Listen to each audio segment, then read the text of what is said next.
Hello there. As two magnets are brought together end-on, the attraction or repulsion they experience is proportional to the distance between them. That's 1 over r squared. That means that magnetic nuclei in the same molecule may feel each other's field if they are close enough. The magnetic fields are small, but the distance r between them is small too. Generally, this means that two magnetically inequivalent nuclei will sense each other's field if they are 3 bonds apart or less. 13C nuclei further than that from each other will not experience any field. They appear as one resonance in the 13C NMR, and we call that a singlet. However, imagine a 13C bonded to one hydrogen only one bond away. There are two possibilities. The 13C and the 1H spinning could be aligned or it could be opposed. Populations of nuclear energies are more or less 50%. So in a big collection of molecules, 50% will be aligned and 50% will be opposed.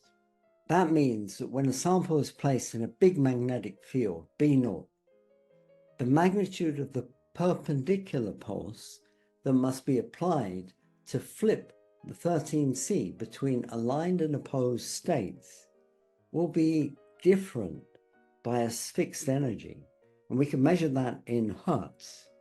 Here comes a big point.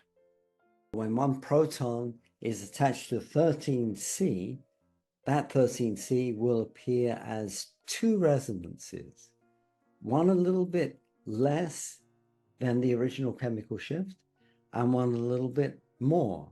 And the separation between them, measured in Hertz, is the coupling constant. Energy is proportional to frequency. So we measure the distance between the two peaks in Hertz, and therefore B0 doesn't matter. The size of the NMR magnet doesn't matter. It would if we measured the distance in terms of chemical shift. And in that case, it would be hard to compare spectra taken on different machines. The number of peaks observed equals 2Ni plus 1, where N is the number of nuclei doing the splitting, not the number being split, and I is the magnetic spin. For protons, that's always a half.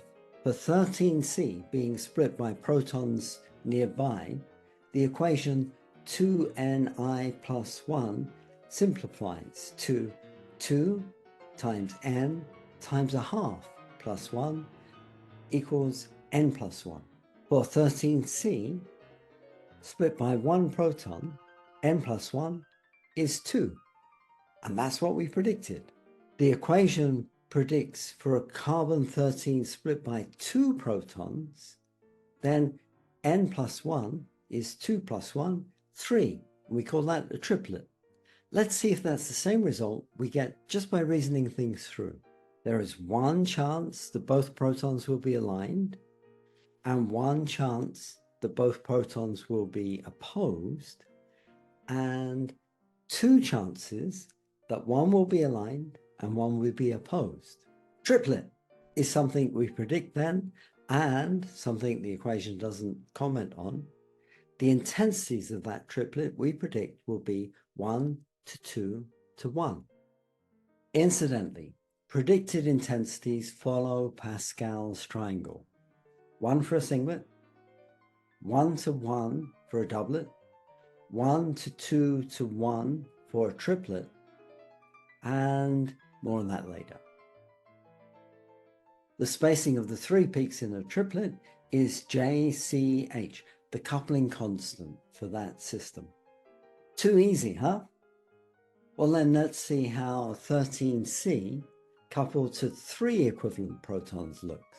2Ni plus 1 simplifies to 3 plus 1, a quartet, and the intensities are predicted by 1 chance of all 3 protons being aligned, 1 chance that all 3 protons are opposed, and 3 chances that 2 will be aligned and 1 opposed, and 3 chances that 2 will be opposed and 1 aligned. 1 to 3 to 3 to 1. That's exactly what Pascal predicts. Probabilities are awesome when you consider a gazillion molecules, and there are in even 1 milligram of sample. Figure out how the C13 NMR of methane, CH4, looks, would you? Over a gazillion molecules, what are the chances of 2 13C nuclei being bonded to each other in the same molecule? Given that the abundance of 13C is only about 1.1%, the chances are approximately 10 to the minus 4. That means it happens, but the size of those splitting peaks are only 1/10,000th of the unsplit one. It's there, but most of the time nobody looks. But if there are protons on an adjacent carbon, now a proton magnetic nuclei is 99% abundance, and that proton is only 2 bonds away, so the 13C nuclei will sense that proton. Coupling results, it's just that the coupling constant, JCH, is 2 bonds, it's smaller. In fact, coupling of a proton to 13C can even be observed 4 bonds away.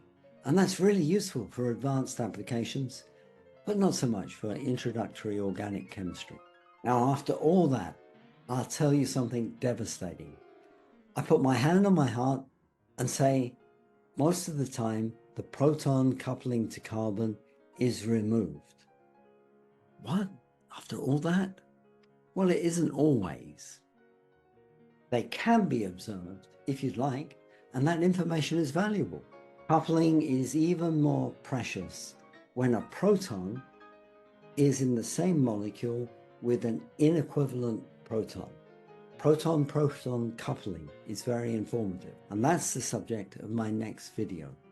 Both types of coupling are covered in my Spectroscopy e-workbook, available on Amazon, Kindle, and Apple Books. So you can savor the subject by working through different problems and then checking your answers against mine online. I started here with the effects of protons on C13 in C13 NMR because it's easier to understand. You have to be smarter than the average to understand my next video on proton-proton couplings. There's something to look forward to. Yabba dabba doo. Thanks to Eric and Marshall in the engine room, Southport, UK, for giving me a wonderful workspace to draw on my iPad. Thanks to you too for sticking with the video all the way through to the end. I hope it helped you understand. And if it didn't, please leave a comment below and tell me how I could explain better. Thanks for staying until the end. Bye-bye.